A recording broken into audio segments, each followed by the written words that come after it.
చూడండి ఫ్రెండ్స్, మళ్ళీ కొత్తగా లంపీ వైరస్ నాకు ఒక కేసు మళ్ళీ వచ్చింది.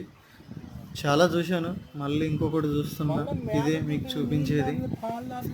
ఇంత ఘోరంగా ఉందంటే ఈ కేసు చేసేటప్పుడు నేను చాలా అంటే చాలా బాధపడ్డాను. దూడ బతుకుతుంది, నేను చెప్పాను కూడా రైతు లేదు కానీ దూడ బతుకుతుందని. బట్ ఏముందంటే కాలు మొత్తం లంపి అంటే గుల్లలు వచ్చి ఆ కాలు దగ్గర మొత్తం చర్మం ఊడిపోవడం జరిగింది. కెట్ట మొత్తం ఊడిపోయింది.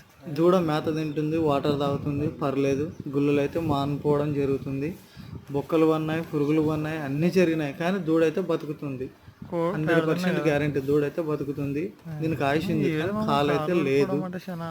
మీరు ఎక్కడన్నా ఇలాంటి చూసింటే డాక్టర్లకు మాత్రం సంప్రదించండి. మీ దగ్గర ఉంటే కూడా ఇలాంటి బాగా చాలా జాగ్రత్తగా చూయించుకోండి. చేయొచ్చు కానీ ఇటు ఉంటే